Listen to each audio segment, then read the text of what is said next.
माना जाता है कि हमारे ब्रह्मांड की शुरुआत एक भीषण धमाके के साथ हुई थी। बेहद इंटेंस मैटर की कसावट में हुए इस बदलाव से ब्रह्मांड गतिमान हुआ और तब से लेकर आज तक हमारी ये कायनात अपने सफर में है। और इतिहास के इन्हीं पक्षों पर खोज करते रहना इंसानों की एक पुरानी आदत है। अपनी इसी आदत को आगे बढ़ाते हुए हमने कई खोजी अभियानों की शुरुआत की, जिन्होंने कई अनजाने सवालों से हमें परिचित करवाया। और इसी कड़ी में आज भी हम आगे बढ़ते जा रहे हैं। अब से कुछ अरसे पहले सन 2016 में हबल स्पेस टेलीस्कोप ने अनंत ब्रह्मांड से आ रही रोशनी की कुछ किरणों को कैद किया था। ये किरणें धरती से 13.1 अरब लाइट ईयर्स के फासले पर मौजूद किसी ऑब्जेक्ट से निकल रही थी। आपकी जानकारी के लिए बता दें कि हमारी अब तक की समझ हमें ये बताती है कि बिग बैंग की घटना भी अब से करीब 13.8 अरब साल पहले घटी थी। यानी ये जो भी ऑब्जेक्ट था, इसका बिग बैंग से बहुत ही नजदीकी संबंध था। इसका जन्म भी बिग बैंग से कुछ करोड़ साल बाद ही हुआ था। और अब हम इंसान बिग बैंग के राजों से पर्दाफाश करने के बेहद नजदीक आ चुके थे। आइए चलते हैं वक्त में कुछ पीछे और इस घटना की सतह तक पहुंचने की कोशिश करते हैं।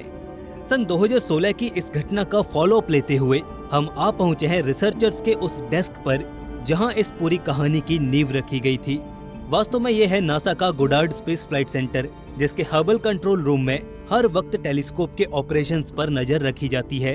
सन 2016 के उस रूटीन ऑब्जर्वेशन के दौरान भी यहीं से कमांडिंग का काम जारी था। वैज्ञानिकों की एक टीम खास इवेंट बिग बैंग पर रिसर्च कर रही थी।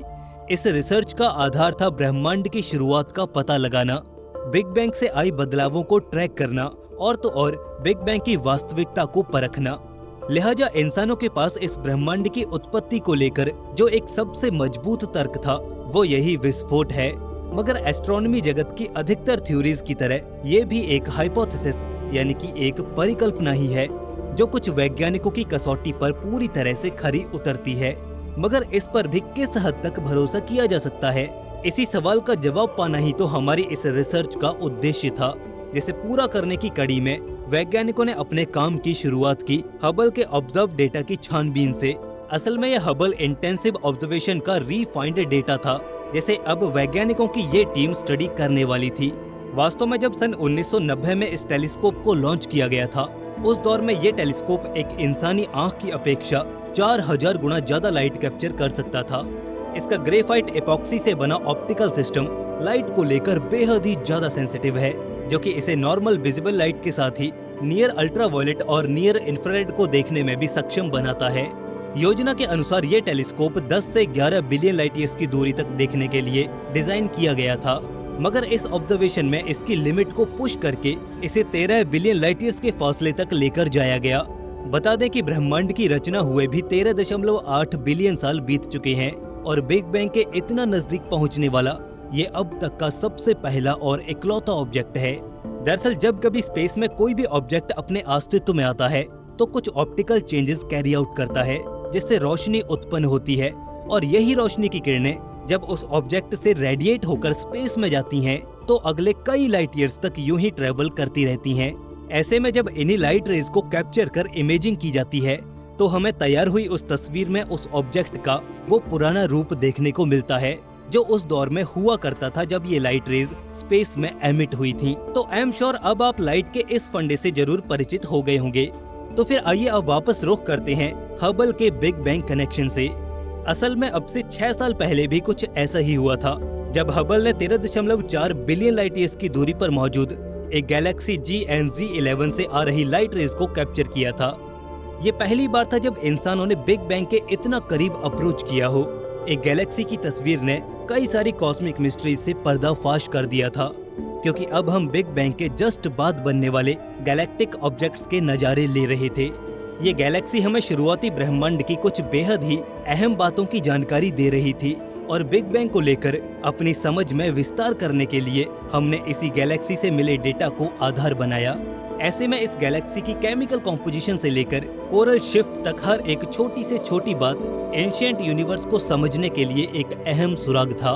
वैज्ञानिकों ने इस कड़ी में आगे बढ़ते हुए इस बात का भी सटीक अंदाजा लगाया कि ये गैलेक्सी हमसे कितनी दूर है, जिसका फलसफा ये निकला कि मौजूदा वक्त में ये दूरियां बढ़कर 32 बिलियन लाइट ईयर से भी ज्यादा हो चुकी हैं। इस तेजी से लगातार फैल रहे इस ब्रह्मांड में किन्हीं भी दो चीजों की दूरी निरंतर बढ़ती जा रही है। ऐसा यूनिवर्स के गतिमान रहने के चलते होता है। अगर बात करें स्पेशली गैलेक्सी GNZ11 की, तो ये एक इरेगुलर टाइप की बेहद अधिक रेड शिफ्ट वाली गैलेक्सी है। नो डाउट ये इंसानों की अब तक की खोजी गई सबसे पुरानी और दूर मौजूद आकाशगंगा है। GNZ11 ये नाम ड्राइव किया गया है गैलेक्सी की एक्चुअल लोकेशन से। असल में ये Galaxy goods north field galactic cluster में मौजूद है, जिसका स्पेक्ट्रम पर red shift rate GNZ11 code है। यूँ तो पहली बार इसे सन 2016 में नासा रिसर्चर्स की टीम ने हबल से मिले डेटा को एनालाइज करते हुए खोजा था, मगर फर्दर इस फाइंडिंग्स की डिटेल रिवील करते हुए एजेंसी ने ये बताया कि इसमें इमेजिंग व स्पेक्ट्रोस्कोपी के लिए हबल के वाइड फील्ड कैमरा 3 और साथ ही रेफरेंसेस के लिए स्पिट्जर स्पेस टेलीस्कोप के ग्रेट ऑब्जर्वेटरीज ओरिजिन्स डीप सर्वे नॉर्थ यानी गुड्स नॉर्थ का भी इस्तेमाल हुआ। कुल मिला के हमें इस गैलेक्सी से मेनली बिग बैंग के बाद फॉर्म होने वाली गैलेक्सीज की फिजिक्स और एस्ट्रोनॉमिकल पैटर्न्स का पता चला, मगर इसके बेहद दूर होने के चलते इसकी कॉम्पोजिशन और साथ ही इंटरनल सिस्टमैटिक्स आज भी रहस्य बने हुए हैं। लिहाजा ये उम्मीद जताई जा रही है कि जल्द ही नासा का नया योद्धा the James Webb space telescope इससे भी पर्दा उठा देगा। हबल स्पेस टेलीस्कोप ये महज एक टेलीस्कोप नहीं बल्कि इंसानों की अंतरिक्ष में मौजूद आंखें हैं, जो पिछले 30 सालों से निरंतर हमें इस ब्रह्मांड के नजारे दिला रही है। फिर चाहे अरबों लाइट ईयर्स की दूरी पर मौजूद किसी गैलेक्सी की तस्वीर लेनी हो या फिर खुद अपने ही सोलर सिस्टम के ग्रहों में झांकना हो, इस टेलीस्कोप ने इंसानों को वो दिया जो आज से पहले तक कोई भी ऑब्जर्वेटरी या टेलीस्कोप नहीं दे पाया था। नो डाउट अगर आज हम इंसान इस ब्रह्मांड को नजदीक से जानते हैं, तो हमारी एक्सप्लोरेशन की इस यात्रा में हमारा साथी हबल टेलीस्कोप रहा है, जिसने मुश्किल से मुश्किल परिस्थितियों में भी हाई प्रिसीजन के साथ ऑप्टिकल रिसर्च को कंडक्ट किया, जिसकी बदौलत आज हम इस काले अंतरिक्ष के उन कोनों से भी परिचित हैं जहां हमें सिवाय अंधेरे के कुछ और दिखाई नहीं पड़ता था। लिहाजा वक्त बीतने के साथ साथ हबल कमजोर पड़ता जा रहा है, जिसके चलते इसमें लगे इंस्ट्रूमेंट्स धीरे धीरे डिग्रेड हो रहे हैं और इसी तेजी से भागते वक्त के साथ कदम से कदम मिलाकर चलने के लिए नासा ने हबल के successor the James Webb space telescope को इसकी जगह लेने के लिए भेज दिया है। मगर इसका मतलब ये कतई नहीं है कि हबल की लेगेसी पीछे छूट जाएगी। भला स्पेस एक्सप्लोरेशन की ये वो कड़ी है जहां से हम इंसानों ने अपनी खुली आंखों से इस कायनात को देखना शुरू किया था। तो आइए चलते हैं हबल स्पेस टेलीस्कोप के इस मैजेस्टिक सफर पर और जानते हैं हबल के 5 सबसे सफल अभियानों के बारे में, बल्कि उन 5 महान खोजों के बारे में जिनके होने से खगोल विज्ञान और अंतरिक्ष विज्ञान के जगत में क्रांति आई थी। यूँ तो आज से पहले भी हम कई दफा हबल के मुश्किल सफर पर बात कर चुके हैं, लेकिन फिर भी अगर इस अड़चन भरी राह का मुख्तसर जायजा लें तो हमें मालूम होगा कि ये सफर शुरू हुआ था सन 1970 के दशक से, जब नासा को कॉस्मोलॉजी और एस्ट्रोफिजिक्स के फील्ड में रिसर्च करने की जरूरत महसूस हुई थी। ऐसे में इस हाई लेवल और बेहद कॉम्प्लेक्स रिसर्च की शुरुआत का पहला कदम था एक ऑब्जर्वेटरी को तैयार करना, एक ऐसी अत्याधुनिक ऑब्जर्वेटरी जिसमें बेहद बड़े कॉस्मिक डिस्टेंसेस को देखने की क्षमता हो, जो अब तक बनी किसी भी ऑप्टिकल रिसर्च लैब से ज्यादा हाईटेक और मैसिव हो। ऐसे में स्पेस टेलीस्कोप का आइडिया सामने आया। जी हाँ, एक ऑप्टिकल टेलीस्कोप जो धरती की सतह पर नहीं बल्कि अंतरिक्ष की ऊंचाइयों में स्थापित होगा, जिसमें बेहद उन्नत ऑप्टिकल टेलीस्कोपिक मैकेनिज्म होने के साथ ही अल्टीमेट प्रिसीजन वाला कोऑर्डिनेशन और कम्युनिकेशन सिस्टम भी होगा। खैर, आज ये बातें जितनी आम और आसान लगती हैं, उस वक्त में इन्हें सोचना भी असंभव लगता था। और इसी नामुमकिन से लगने वाले काम को मुमकिन बनाने के लिए नासा ने 2 दशकों से भी ज्यादा वक्त में ढेरों इन्वेंशंस, टेक्निकल डेवलपमेंट्स, प्लानिंग और एग्जीक्यूशन के जरिए इंजीनियरिंग के इस नायाब नमूने को दुनिया के सामने रख दिया। वो तारीख थी 24 अप्रैल सन 1990 की, जब नासा के कैनेडी स्पेस सेंटर में लॉन्च पैड पर खड़े डिस्कवरी स्पेस शटल ने आसमान की ओर उड़ान भरी और हमेशा के लिए हमारी इस महान खोज हबल स्पेस टेलीस्कोप को लेकर आसमान के उस पार चल दिया। जहां इस सफल लॉन्च के बाद पूरी दुनिया में वैज्ञानिक खुशी से झूम रहे थे, वहीं ह्यूस्टन टेक्सास के इस कंट्रोल रूम में गहमा गहमी अपने चरम पर थी। वैज्ञानिकों के हाथ पैर फूले हुए थे, क्योंकि नासा के इंजीनियर से एक बहुत बड़ी गलती हो चुकी थी, जिसका खामियाजा अब उन्हें उठाना पड़ रहा था। असल में जब हबल स्पेस टेलीस्कोप की टेस्टिंग प्रोसेस खत्म करके एक्चुअल वर्किंग की शुरुआत हुई, तो मंजर हैरान और परेशान करने वाले थे, क्योंकि हबल से ली जा रही तस्वीर में एक कॉमन एरर आ रहा था, और वो एरर था जायरोस्कोपिक फेलियर, जिसके चलते हबल अपनी एक पर्टिकुलर अलाइनमेंट को मेंटेन नहीं रख पा रहा था और लंबे वक्त तक ऑब्जेक्ट्स पर ऑप्टिकल फोकस न हो पाने के चलते सभी इमेजेस ब्लर हो रही थीं। इसके बाद तो मानो उस दौर के नासा एडमिनिस्ट्रेटर की सांसें तक रुक गई थीं। और हो भी क्यों ना, इन्फ्लेशन को एडजस्ट करके अगर इस प्रोजेक्ट की कॉस्ट देखी जाए तो वो $16 बिलियन बैठती है और ये प्रोजेक्ट अपने फेलियर के कगार पर था। ऐसे में यूएस गवर्नमेंट को पब्लिक और ऑपोजिशन की भारी आलोचनाओं का सामना करना पड़ रहा था। और जब बात नासा की साख पर आई तो नासा के टॉप ऑफिशियल्स ने एक बड़ा फैसला किया और वो फैसला था इतिहास में पहली बार किसी ऐसे स्पेस मिशन को कंडक्ट करने का जिसका मोटिव अंतरिक्ष में ही मौजूद किसी सैटेलाइट को रिपेयर करना था। ये न केवल रिस्की बल्कि हद से ज्यादा चैलेंजिंग भी साबित हुआ, मगर आखिरकार सन 1993 के दिसंबर महीने में पूरे 35 घंटों की स्पेस वॉक के बाद 7 एस्ट्रोनॉट्स के दस्ते ने हबल में आई खामियों को दूर किया और दोबारा से इस ऑब्जर्वेटरी को एक क्लियर विजन दिया और यहीं से हबल की इस अनंत ब्रह्मांड को देखने की यात्रा शुरू हुई। आइए अब जानते हैं हबल स्पेस टेलीस्कोप की 5 सबसे महान और क्रांतिकारी खोजों के बारे में। Number 1, how old is the universe? ये वो सवाल है जिसका जवाब हम इंसान आजकल से नहीं बल्कि पिछले कई सदियों से ढूंढते आ रहे हैं और हमारी इसी तलाश का अंत हुआ हबल की कुछ कैलकुलेशंस पर।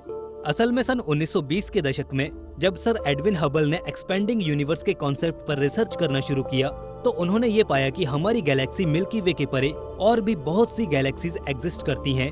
यानी ये ब्रह्मांड अरबों गैलेक्सीज के समूह से बना एक मैसिव स्पेस है जिसमें गैलेक्सीज के अनेकों क्लस्टर्स मौजूद हैं और इन्हीं गैलेक्टिक क्लस्टर्स की फिजिक्स को समझकर हम इस ब्रह्मांड की एज को भी कैलकुलेट कर सकते हैं।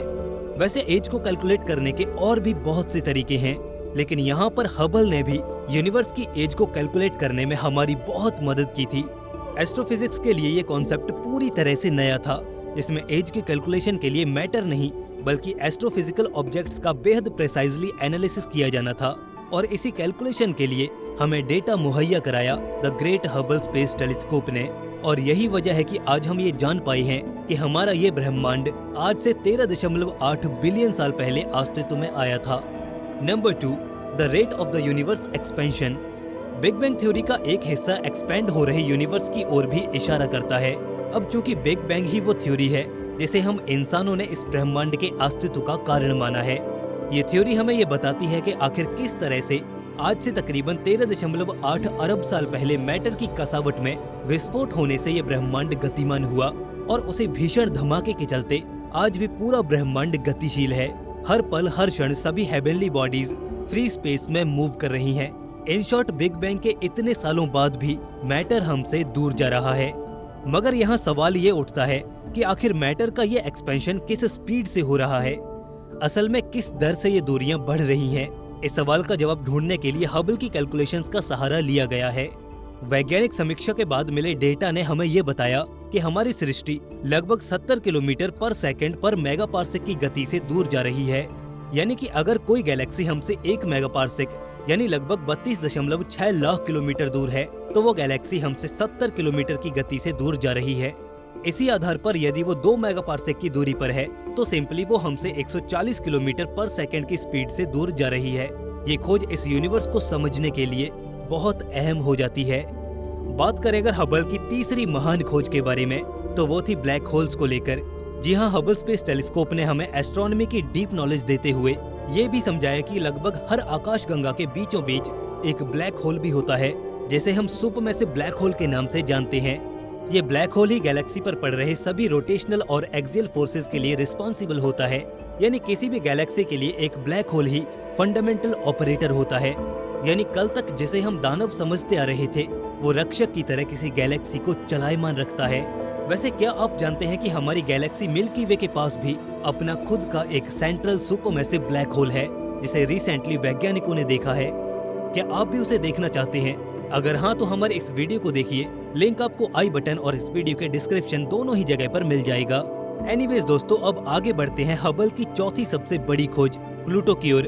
एक्चुअल में हबल के पावरफुल ऑप्टिकल ऑब्जर्वेशन का ही नतीजा है कि आज हम अपने ग्रह से 5.8 बिलियन किलोमीटर दूर मौजूद प्लूटो के 2 चंद्रमाओं नेक्स और हाइड्रा से भी वाकिफ हैं। वास्तव में हबल स्पेस टेलीस्कोप न केवल हाई लेवल यूनिवर्स मैपिंग और लाइट रे स्टडी करने के लिए बनाया गया, बल्कि इसे बनाने का एक उद्देश्य हमारे खुद के सोलर सिस्टम के राजों से भी पर्दा उठाना था। तभी तो वक्त वक्त पर इसके जरिए आउटर प्लैनेट्स पर भी स्टडीज कंडक्ट की गई और इन्हीं खोजी अभियानों में हमने प्लूटो के 2 चंद्रमाओं नेक्स और हाइड्रा को देखा था। किसी भी स्पेस टेलीस्कोप के लिए इतनी छोटी सी चीज को ट्रैक करना और यहाँ तक कि उसकी तस्वीर कैप्चर करना अपने आप में एक बड़ी बात है। हालांकि अब भी इनकी संरचना और टोपोग्राफी को लेकर गहरा संशय बना हुआ है। तो फाइनली अब बात करते हैं हबल की सबसे अहम खोज डार्क मैटर मैपिंग पर। डार्क मैटर एक ऐसा तिलिस्मी पदार्थ है जो खुली आंखों से तो नहीं दिखता, मगर उसके अस्तित्व से ही इस ब्रह्मांड का अधिकतर भाग मौजूद है। वैज्ञानिकों का ये मानना है कि आज हम इस कायनात में जिस पदार्थ को देख पा रहे हैं वो लैम्डा सीडीएम मॉडल के अकॉर्डिंग महज 20% है।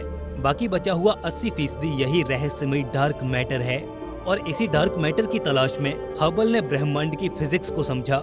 हालांकि हबल के मिरर्स भी इस डार्क मैटर को देखने में नाकाम हैं, मगर इसके बावजूद भी वैज्ञानिक इसके जरिए डार्क मैटर को ट्रैक करने में कामयाब रहे।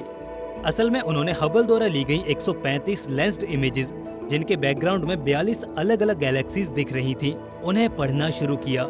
इन गैलेक्सीज के दरमियान मौजूद फर्क और इंफ्रारेड डेविएशन की स्टडी से डार्क मैटर की स्थिति का पता लगा, जिसे इन द एंड इस मैप में लोकेट किया जा सकता है। 1 जनवरी सन 1925 वो तारीख थी जब हम इंसानों ने इस ब्रह्मांड की सबसे बड़ी खोज की थी। ये वो तारीख थी जब महान कॉस्मोलॉजिस्ट सर एडविन हबल ने इस बात का खुलासा किया था कि केवल मिल्की वे ही इस ब्रह्मांड की एकमात्र गैलेक्सी नहीं है, बल्कि उसके जैसी और भी ढेरों आकाश गंगाएं वजूद में हैं, जिनके कलेक्टिव ग्रुप से ही हमारे इस ब्रह्मांड का निर्माण होता है। इस एक थ्योरी ने पूरे के पूरे एस्ट्रोनॉमी जगत को हिला कर रख दिया, क्योंकि इसके बाद एक्सपेंडिंग यूनिवर्स हाइपोथेसिस और बिग बैंग थ्योरी की एंट्री हुई और देखते ही देखते कब इंसानों का इस ब्रह्मांड को देखने का नजरिया पूरी तरह से बदल गया, ये पता ही नहीं चला। अब हम अपनी गैलेक्सी से आगे बढ़कर दूसरी नजदीकी गैलेक्सीज और कॉन्स्टिलेशन के ऑब्जेक्ट्स को भी कंसीडर कर पा रहे थे। इसी बीच जब सर एडविन हबल ने दूर दराज की गैलेक्सीज के पैटर्न को नोटिस किया तो ये पाया कि इन गैलेक्सीज की रेसेशनल वेलोसिटी और हमारी धरती से उनका डिस्टेंस डायरेक्टली प्रोपोर्शनल है। आसान शब्दों में जितनी दूर हमसे ये आकाश गंगाएं मौजूद हैं, उतनी ही ज्यादा इनकी आगे बढ़ने की गति भी है। एस्ट्रोनॉमी के इस नियम को हबल्स लॉ का नाम दिया गया। हालांकि देखने में तो ये नियम बेहद सिंपल और इजी सा लगता है, मगर ये अपने भीतर इस ब्रह्मांड की एक बेहद ही बड़ी मिस्ट्री को समाये हुए है। साथ ही इस इक्वेशन को सॉल्व करने पर मिलने वाला हबल कांस्टेंट भी वैज्ञानिकों के लिए एक बड़ा सरदर्द बना हुआ है। ऐसे में यहाँ सवाल ये उठता है कि आखिर हबल टेलीस्कोप की ऑब्जर्वेशन हमें ब्रह्मांड के तारों के बारे में क्या बताना चाहती है और हम अपनी इस कायनात को लेकर क्या गलत समझ रहे हैं।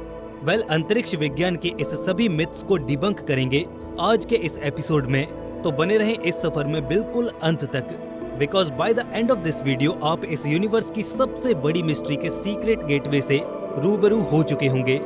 तो आइए शुरुआत करते हैं इस यात्रा की। बीते वक्त में जब कभी वैज्ञानिकों ने हबल्स कांस्टेंट को निकालने की कोशिश की तो हर बार एक नया उलझा देने वाला नंबर ही सामने आता था, जिसने इस गुत्थी को सुलझाने की बजाय और भी ज्यादा उलझा दिया, जिस कारण हम अब तक की सबसे बड़ी कॉस्मोलॉजिकल मिस्ट्री को नहीं सुलझा पाए हैं। मगर आज भी कोशिशें जारी हैं। आज भी कई एस्ट्रोनॉमर्स और साइंटिस्ट इसे कैलकुलेट करने में जुटे हुए हैं। लिहाजा इन सब से दूर इस बात की तह तक पहुंचने के लिए सबसे पहले ये जानना जरूरी है कि भला ये कांस्टेंट हमें बताता क्या है। आखिर इस हबल कांस्टेंट की वैल्यू मालूम पड़ने से क्या बदलाव आ जाएगा, आइए जानते हैं। अगर हम इस इक्वेशन को नजदीक से देखें तो हमें मालूम पड़ेगा कि यहाँ पर 2 डिफरेंट एंटिटीज हैं। पहली है इन गैलेक्सीज की रेसेशनल वेलोसिटी और दूसरी एंटिटी है इन गैलेक्सीज के बीच का डिस्टेंस। और ये इक्वेशन इन दोनों ही एंटिटीज के बीच मैथमेटिकल रिलेशन को जाहिर करता है। इस इक्वेशन के अनुसार अगर हम गैलेक्सीज की रेसेशनल वेलोसिटी को किलोमीटर पर सेकंड और डिस्टेंस को मेगापार्सेक यूनिट में कैलकुलेट करें तो उससे निकलने वाला रिजल्ट किलोमीटर पर सेकंड पर मेगापार्सेक की यूनिट के साथ आएगा। इसे और बेहतर समझने के लिए फर्ज कीजिए कि हबल कांस्टेंट की वैल्यू 100 किलोमीटर पर सेकंड पर मेगापार्सेक है, तो उसका मतलब ये होगा कि हर एक मेगापार्सेक के फासले पर गैलेक्सी 100 किलोमीटर पर सेकंड की एडिशनल रेसेशनल वेलोसिटी एक्वायर कर लेगी। जिससे ये बात मैथमेटिकली भी प्रूव होती है कि जैसे जैसे गैलेक्सीज दूर जाती हैं, उनकी रफ्तार में भी इजाफा होता जाता है। इसी हबल कांस्टेंट को फिजिक्स की लैंग्वेज में H0 से डिनोट किया जाता है। कॉस्मोलॉजी की दुनिया में ये नंबर एक बेहद अहम भूमिका रखता है, क्योंकि इसके जरिए बिग बैंग से लेकर अब तक ब्रह्मांड के सभी स्वरूपों को समझा जा सकता है। यही वो नंबर है जो हमें यूनिवर्स से जुड़ी तमाम गुत्थियों के हल मुहैया करा सकता है। तो फिर ऐसी क्या समस्या है कि हमारे वैज्ञानिक इसकी कैलकुलेशन करने में हर बार नाकाम होते आए हैं, और आज इस खोज के तकरीबन 100 साल बाद भी ये मिस्ट्री ज्यों की त्यों बनी हुई है। इस सवाल का जवाब तो खुद इस सवाल में ही छिपा हुआ है। दरअसल हबल कांस्टेंट की वैल्यू कैलकुलेट करने के लिए हमें दो चीजों की जरूरत होती है। पहली उस गैलेक्सी की रोटेशनल वेलोसिटी, यानी वो गति जिससे वो आकाशगंगा अंतरिक्ष में आगे बढ़ रही है, और दूसरा अर्थ की रिस्पेक्ट में उस गैलेक्सी का डिस्टेंस। किसी भी गैलेक्सी की रोटेशनल वेलोसिटी को कैलकुलेट करने के लिए हम वहां से आ रही स्पेक्ट्रल वेव्स की वेवलेंथ शिफ्ट को नोटिस करते हैं, जिसे कॉस्मोलॉजिकल शिफ्ट के नाम से भी जाना जाता है। इसे ट्रैक करना बेहद इजी और सिंपल है, इसलिए इस पॉइंट पर कोई समस्या नहीं आती। मगर इस इक्वेशन का दूसरा पैरामीटर डिस्टेंस हमारे लिए हमेशा से ही एक परेशानी बना रहा है। किसी भी गैलेक्सी के डिस्टेंस को कैलकुलेट करने के लिए एक स्टैंडर्ड प्रोसीजर होता है, उनके सेफिड वेरिएबल्स को स्टडी करना। आसान भाषा में ये वो तरीका है जिसमें लाइट के फर्क को मैथमेटिकल टाइम के साथ रिलेट करके डिस्टेंस का पता लगाया जाता है। लगभग हर किसी तारे या फिर आकाशगंगा से दूरी को मापने के लिए इसी अमल को इस्तेमाल में लिया जाता है। इस कड़ी में किसी भी बॉडी के ल्यूमिनस गैप्स के कैलकुलेशंस के आधार पर उनके फासलों का पता लगाया जाता है। ग्राफ में देखने पर पहले ल्यूमिनोसिटी घटती हुई नजर आती है, फिर एक पॉइंट के बाद वो दोबारा बढ़ने लगती है। एस्ट्रोनॉमर्स ने इस ब्रह्मांड के कई हिस्सों पर ये स्टडी की और वहां से ऑब्जर्वेशन वैल्यूज कैलकुलेट की, जिन्हें फर्दर अर्थ से उन सेम ऑब्जेक्ट्स की विजिबिलिटी को कंपेयर किया गया, और इस इक्वेशनल स्टडी के बाद फाइनली वो डिस्टेंस फाइंड आउट किया। और इन्हीं सब साइंटिफिक ऑब्जर्वेशन और कैलकुलेशंस के बाद सर एडविन हबल ने हबल कांस्टेंट की वैल्यू 500 किलोमीटर पर सेकंड पर मेगापास्कल कैलकुलेट की थी। उन्होंने इस वैल्यू को प्राप्त करने के लिए 46 डिफरेंट गैलेक्सीज के डिस्टेंस और रोटेशनल वेलोसिटीज को फाइंड आउट कर इक्वेट किया था, जिसके बाद वो इस फाइनल कंक्लूजन पर पहुंच पाए थे। एडविन हबल द्वारा कैलकुलेट की गई ये वैल्यू आज के वक्त के मॉडर्न साइंस द्वारा कंसीडर की जाने वाली वैल्यू से 7 गुना ज्यादा है। मगर यहाँ समस्या ये है कि हम सेफिड मेथड का प्रयोग केवल 1 किलो पार्सेक से लेकर 50 मेगा पार्सेक के डिस्टेंस के भीतर आने वाली ऑब्जेक्ट्स के लिए ही कर सकते हैं। यानी 50 मेगा पार्सेक के डिस्टेंस के बाद आने वाली गैलेक्सीज के लिए ये वैल्यू वैलिड नहीं रहेगी, और न ही उनका ऑब्जर्वेशन इस हबल कांस्टेंट के साथ कर पाएंगे। अगर हमें उससे आगे भी सटीक जानकारी चाहिए तो कुछ और इससे ज्यादा प्रिसाइज होना चाहिए। और यहाँ इस कहानी में एंट्री होती है टाइप 1A सुपरनोवे की। टाइप 1A सुपरनोवे एक बाइनरी सिस्टम है जिसमें एक जाइगेंटिक व्हाइट डॉर्फ के साथ कोई भी एक कंपेनियन स्टार कोलाइड करते हैं और एनर्जी का एक हाइपर क्लस्टर क्रिएट करते हैं, और एंड में जब इसका एक्सप्लोजन होता है तो ये एक बेहद ही इंटेंस लाइट रेज को रेडिएट करते हैं, जिनकी मदद से हम फर्दर यूनिवर्सल डिस्टेंस की अपनी समझ को और भी ज्यादा बढ़ा पाते हैं। 50 मेगापार्सेक के डिस्टेंस से कई गुना ज्यादा दूर तक हम इन एक्सप्लोजन इम्पैक्ट्स की सहायता से देख पाते हैं। इन्हीं सुपरनोवे की स्टडी करने के लिए हबल स्पेस टेलीस्कोप द्वारा शूज यानी कि supernovae H0 for the equation of state of dark energy अभियान चलाया जाएगा, जिसके तहत इन सुपरनोवा एक्सप्लोजन्स को स्टडी करके रेफरेंस क्रिएट किए जाएंगे और उनके द्वारा जाइगेंटिक डिस्टेंसेस को कैलकुलेट कर हबल कांस्टेंट को कैलकुलेट किया जाएगा। रिसेंटली साल 2019 में आई हबल शूज की रिपोर्ट ने हबल कांस्टेंट की वैल्यू 74 किलोमीटर पर सेकंड पर मेगापार्सेक होने का दावा किया, जबकि यूनिवर्स को स्टडी कर रहे वैज्ञानिकों की एक एलीट टीम ने अपनी स्टडी में इस रिपोर्ट को खारिज करते हुए एक दूसरी वैल्यू दी, और ये वैल्यू थी 67 से 68 किलोमीटर पर सेकंड पर मेगापार्सेक, जो कि हबल की इस वैल्यू से कहीं ज्यादा कम थी। हालांकि टीम हबल ने यहीं पर हार नहीं मानी। इसके बाद उन्होंने हबल की 10,000 ऑर्बिट्स और 10 के करीब सुपरनोवे एक्सप्लोजन ट्रैक रिपोर्ट्स को ऑब्जर्व कर एक नई वैल्यू ऑब्टेन की, और ये वैल्यू थी 73 ± 1 किलोमीटर पर सेकंड पर मेगापार्सेक, जो स्टिल वैज्ञानिकों द्वारा मापी गई वैल्यू से कहीं ज्यादा थी। मगर ये वैल्यू भी हबल की 2019 की कैलकुलेशंस को वेरीफाई कर रही थी। लिहाजा आज भी हबल कांस्टेंट की इस वैल्यू को लेकर संशय बरकरार है। हम आज भी इस एक्चुअल वैल्यू को लेकर कंफ्यूज्ड और डाउटफुल हैं। वैसे आपको क्या लगता है, नासा का फ्लैगशिप टेलीस्कोप JWST इस गुत्थी को सुलझा सकेगा? अपनी राय हमें कमेंट सेक्शन में जरूर बताएं। एड़ी चोटी का जोर और कांटे की टक्कर, डंके की चोट और जोरदार भिड़ंत के साथ शुरुआत होती है आज के इस मुकाबले की। इस मुकाबले में एक और है हाल ही में लॉन्च हुआ नासा का next generation telescope James Webb, तो वहीं दूसरी ओर अपनी दावेदारी पेश कर रहा है पिछली सदी का सबसे महान और शक्तिशाली हबल स्पेस टेलीस्कोप, जिसे आज से करीब 30 साल पहले अंतरिक्ष में तैनात किया गया था और तब से लेकर आज तक बदस्तूर अपने ऑपरेशंस को जारी रखे हुए है।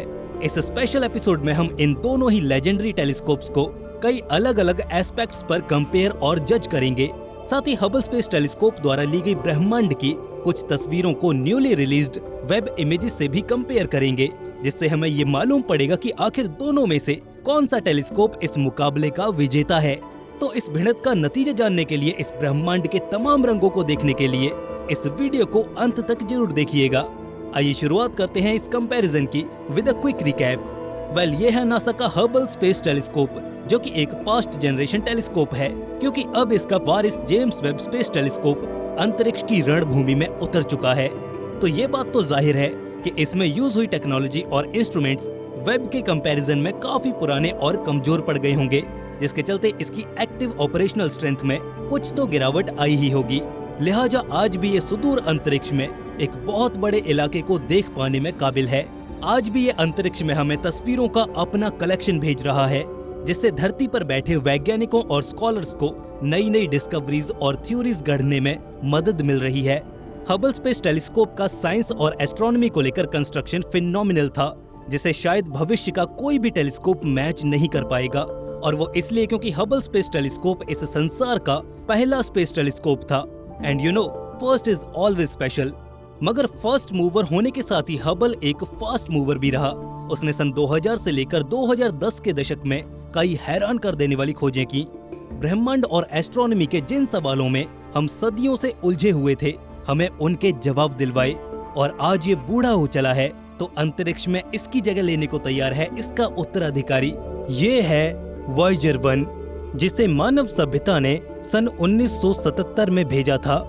अचानक एक अनजान सभ्यता ने इस यान को देख लिया है। उनकी नजर पड़ती है एक चमकदार सोने में चढ़े गोल्डन रिकॉर्ड पर, जिस पर पृथ्वी की आवाजें, संगीत और कई तस्वीरें दर्ज हैं। वे इसे छूते हैं और एक ही पल में लाखों साल पुरानी मानव सभ्यता की आवाज उनके सामने गूंज उठती है। लेकिन क्या वे इसे समझ पाएंगे, और क्या ये संदेश वाकई हमारी कहानी बता पाएगा? ये दृश्य हमें एक सवाल की ओर ले जाता है। सन 1977 में जब वॉयेजर 1 और वॉयेजर 2 ने गोल्डन रिकॉर्ड के साथ हमारे सौरमंडल को अलविदा कहा, तो वे हमारी दुनिया का एक टाइम कैप्सूल अपने साथ लेकर गए थे। लेकिन आज अगर हम वॉयेजर 3 लॉन्च करें, तो क्या हम फिर से कोई ऐसा गोल्डन रिकॉर्ड भेजेंगे, या हमारी डिजिटल एज की तकनीक हमें कुछ और कुछ ज्यादा जटिल, कुछ ज्यादा बोल्ड करने में हमारी मदद करेगी? इंटरस्टेलर स्पेस के अनंत अंधेरे में हम अपनी कहानी को उन दूर बैठी सिविलाइजेशंस को कैसे सुनाएंगे, और क्या हमारी कहानी सुनने के लिए वाकई वहां कोई होगा? सन 1977 में जब वॉयेजर 1 और वॉयेजर 2 ने पृथ्वी को छोड़ा, तो वो सिर्फ मशीनें नहीं थीं, वे मानवता के संदेशवाहक थे, जो सौरमंडल के बाहरी ग्रहों जुपिटर, सैटर्न, यूरेनस और नेपच्यून की खोज के लिए भेजे गए थे। एक रेयर प्लैनेटरी अलाइनमेंट ने इन ग्रहों को ग्रेविटी असिस्ट के जरिए एक ग्रह से दूसरे ग्रह तक छलांग लगाने का मौका दिया। वॉयेजर 1 ने शनि ग्रह के चंद्रमा टाइटन का दौरा किया और फिर सौरमंडल को छोड़कर बाहर इंटरस्टेलर स्पेस की ओर बढ़ गया।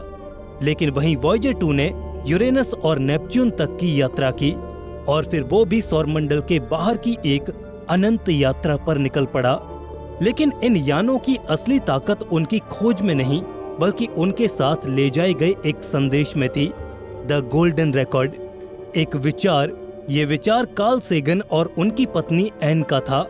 फ्रैंक ड्रेक, जॉन लॉम्बर्ग और नासा के सहयोग से इस रिकॉर्ड में 115 तस्वीरें, प्रकृति की आवाजें, संगीत, 55 भाषाओं में अभिवादन, अमेरिकी राष्ट्रपति कार्टर और यूएन सेक्रेटरी जनरल वाल्डहेम के संदेशों को भी शामिल किया गया। ये एक फोनोग्राफ रिकॉर्ड था जो सोने में चढ़ा हुआ तांबे का बना था, और इसके साथ एक स्टाइलस भी था। इसे 16 सही 2/3 आरपीएम पर चलाया जाना था, न कि सामान्य 33 आरपीएम पर, ताकि ज्यादा से ज्यादा डेटा इसमें भेजा जा सके। ये रिकॉर्ड पायनियर 10 और 11 के साधारण मेटल प्लैंक से बहुत एडवांस था, जो 1972 और 1973 में लॉन्च हुए थे। पायनियर यानों पर सिर्फ यान का नाम और हमारी पृथ्वी का मूल स्थान लिखा हुआ था, लेकिन गोल्डन रिकॉर्ड तो अपने आप में ही एक पूरी कहानी था, पृथ्वी की, हमारी मानवता की और हमारी आशाओं की। इसे एल्यूमिनियम कवर में रखा गया, जिस पर यूरेनियम 238 की एक परत थी। यूरेनियम का इस्तेमाल 2 कारणों से किया गया। ये कॉस्मिक रेज और एक्सरेज को रोकने में लेड से 5 गुना ज्यादा इफेक्टिव है, और इसका डिके किसी अनजान सभ्यता को रिकॉर्ड की उम्र बताने में मदद कर सकता है। गोल्डन रिकॉर्ड सिर्फ एक वैज्ञानिक प्रयोग नहीं था, ये एक साहसी कदम था, ये एक जोखिम था। क्या हमें अनजान सभ्यताओं को अपनी जानकारी देनी चाहिए?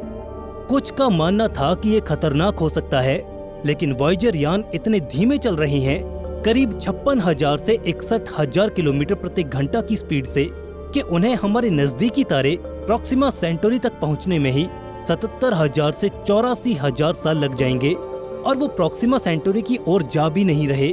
पहले उन्हें ऑर्ट क्लाउड को पार करना होगा, जो सौरमंडल का बाहरी गोला है, और इसमें ही उन्हें करीब 20,000 साल लग जाएंगे।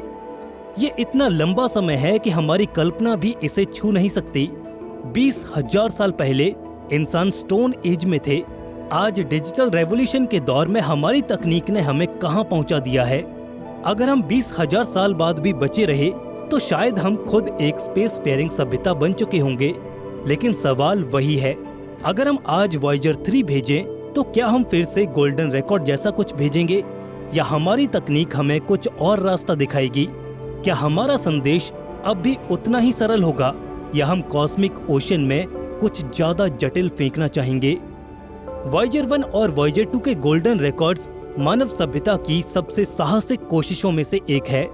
हमने भले ही इन्हें पूरी तरह से सुरक्षित करके रवाना किया है, लेकिन क्या ये रिकॉर्ड वाकई अनंत काल तक टिक पाएंगे, या कॉस्मिक ओशन की क्रूर ताकतें इन्हें हमेशा के लिए खामोश कर देंगी? जहां तक बात है इंटरस्टेलर स्पेस की, तो ये खाली तो बिल्कुल भी नहीं है। ये एक ऐसी जगह है जहां इंटरस्टेलर डस्ट, जिसके कण माइक्रोमीटर से भी छोटे होंगे, वो करीब 50,000 से 70,000 किलोमीटर प्रति घंटा की स्पीड से वॉयेजर से टकराते हैं। हर टकराव एक छोटा सा क्रेटर बनाता है, जो धीरे धीरे इन यानों की सतह और शायद गोल्डन रिकॉर्ड्स को भी नुकसान पहुंचा सकता है।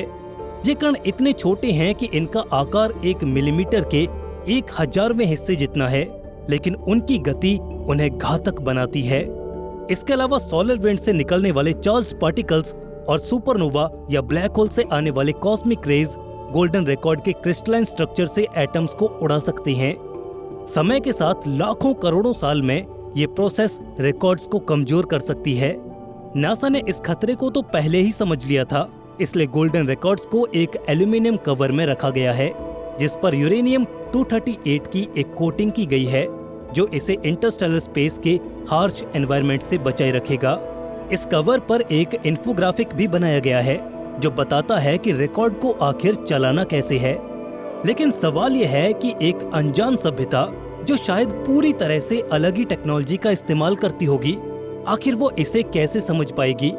गोल्डन रिकॉर्ड 1970 के दशक की तकनीक पर आधारित है।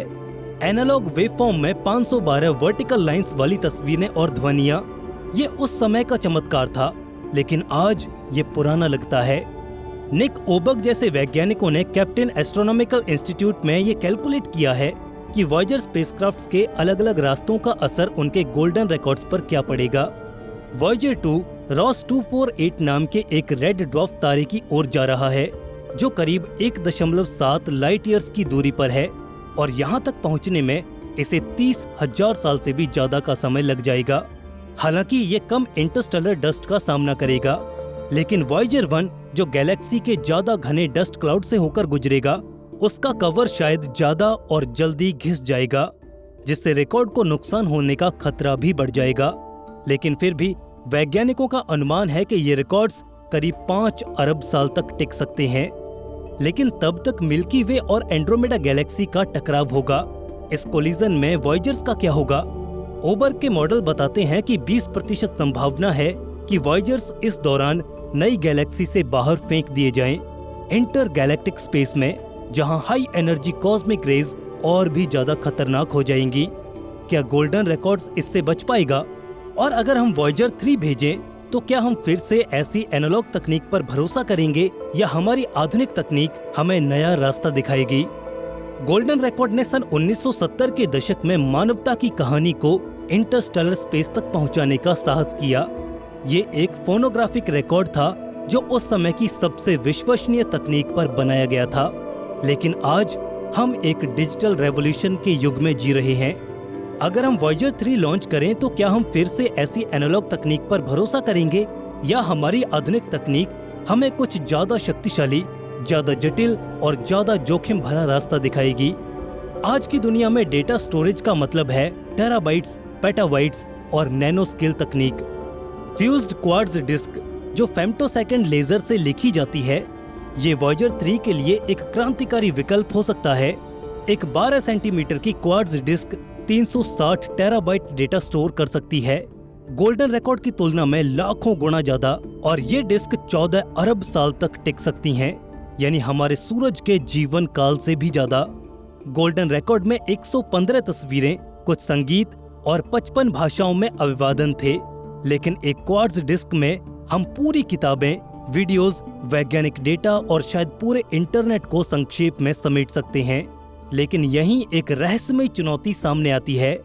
फ्यूज्ड क्वार्ट्ज डिस्क में डेटा को 2 ऑप्टिकल डायमेंशंस और 3 स्पेशियल डायमेंशंस में नैनोमीटर स्केल पर लिखा जाता है। उस डेटा को रीड करने के लिए एक ऐसी तकनीक चाहिए जो शायद केवल एक एडवांस सिविलाइजेशन के पास ही हो सकती है। वहीं गोल्डन रिकॉर्ड्स की सादगी इसकी ताकत थी।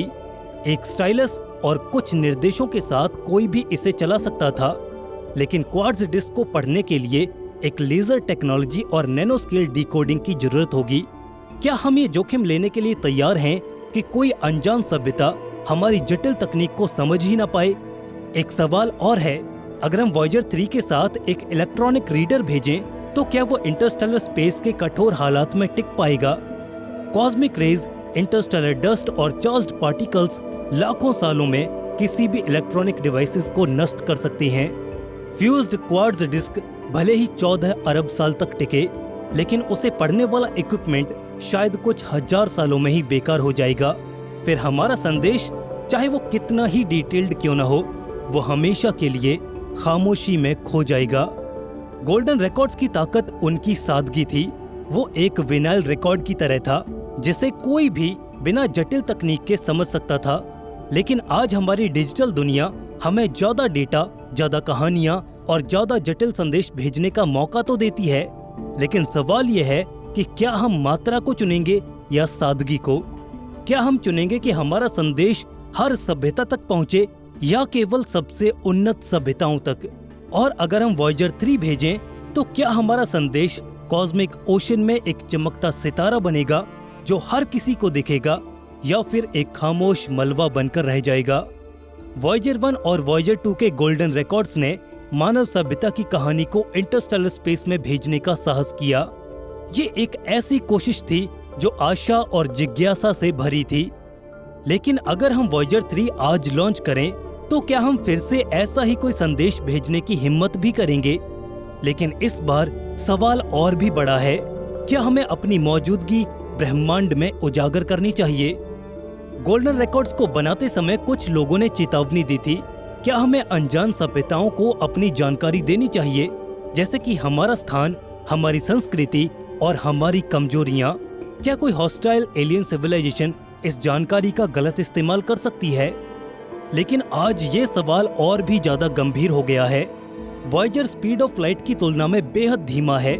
इसे तो हमारे सौरमंडल के बाहरी गोले यानी ऑट क्लाउड की सीमा को पार करने में ही 20,000 से भी ज्यादा साल लग जाएंगे। इसका मतलब है कि अगर कोई सभ्यता इन यानों को हमारे जीवन काल में ही ढूंढ लेती है तो शायद वो पहले से ही हमारे सौरमंडल में मौजूद हैं। लेकिन ये जोखिम सिर्फ हॉस्टाइल एलियंस तक ही सीमित नहीं है। अगर हम वॉयेजर 3 के साथ एक नया संदेश भेजें, जैसे फ्यूज्ड क्वार्ट्ज डिस्क जो 360 टेराबाइट डेटा स्टोर कर सकती है, तो अगर वो किसी तरह से गलत हाथों में पड़ जाए तो उसका अंजाम क्या होगा। आज हमारे डिजिटल इकोसिस्टम में डेटा ब्रोकर्स, पर्सनलाइज्ड एड्स और ऑनलाइन ट्रैकिंग से हमारी निजी जानकारी को ही एक बिजनेस बना दिया गया है। हमारी ईमेल, नाम, पता, उम्र और पेशे जैसी जानकारियां हमें लूटने के लिए ही बिकती हैं। अगर हमारी पृथ्वी पर ही ये एक सिक्योरिटी थ्रेट है तो इंटरस्टेलर स्पेस में हमारी पूरी मानव सभ्यता की कहानी भेजना कितना खतरनाक हो सकता है। ये नैतिक सवाल भी उतना ही गहरा है। क्या हमें ये तय करने का अधिकार है कि हमारी सभ्यता की कहानी को ब्रह्मांड में भेजा जाए?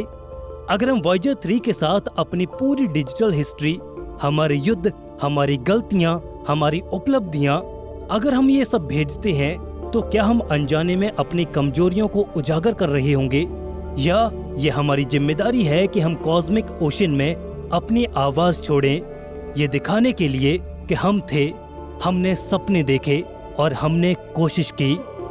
क्या वॉयेजर 3 का संदेश हमारी आशा होगा या हमारी सबसे बड़ी भूल बन जाएगा? वॉयेजर 1 और वॉयेजर 2 ने गोल्डन रिकॉर्ड्स के रूप में एक टाइम कैप्सूल भेजा है जो लाखों या शायद अरबों साल बाद किसी अनजान सभ्यता तक पहुंच सकता है। लेकिन अगर हम आज वॉयेजर 3 लॉन्च करें तो क्या हम फिर से ऐसी सादगी चुनेंगे या फिर हम डिजिटल एज की ताकतवर टेक्नोलॉजी का चुनाव करेंगे? सोचिए, अरबों साल बाद जब मिल्की वे और एंड्रोमेडा गैलेक्सीज का टकराव होगा तो ये वॉयेजर्स या कम से कम उनके गोल्डन रिकॉर्ड्स शायद तब भी इस कॉस्मिक ओशन में तैर रहे होंगे। इंटरस्टेलर डस्ट और कॉस्मिक रेज ने उन्हें शायद जर्जर कर दिया होगा, लेकिन यूरेनियम 238 से सुरक्षित वो रिकॉर्ड्स मानव सभ्यता की आखिरी निशानियों को संजोए कहीं भटक रहे होंगे, किसी के इंतजार में। अगर कोई सभ्यता उन्हें ढूंढ ले तो वो हमारी हंसी, हमारे जीवन, हमारे संगीत और हमारे सपनों को सुनेंगे। वे जानेंगे कि एक छोटा सा ग्रह, एक नीला सा बिंदु कभी तारों तक पहुंचना चाहता था। लेकिन वॉयेजर 3 का संदेश क्या होगा? जैसा कार्ल सेगन ने कहा कि हमारा संदेश एकदम सरल होना चाहिए ताकि हर सभ्यता हमारी कहानी को समझ सके, या फिर हम नैनो स्केल जैसी टेक्निक पर भरोसा करेंगे, ये जानते हुए कि शायद केवल सबसे उन्नत सभ्यताएं ही इसे पढ़ पाएंगी। और क्या हम ये जोखिम लेंगे कि हमारा स्थान, हमारी कमजोरियां किसी खतरनाक सभ्यता तक पहुंच जाएं? ये एक ऐसी पहेली है जो हमें ये सोचने पर मजबूर करती है कि ब्रह्मांड में अपनी जगह को कैसे परिभाषित किया जाए। ये कहानी सिर्फ वॉयेजर्स की नहीं है, ये हमारी कहानी है। ये उस जिज्ञासा की कहानी है जिसने हमें ऑट क्लाउड से परे रॉस 248 जैसे तारों तक और शायद इंटरगैलेक्टिक स्पेस तक देखने की हिम्मत दी।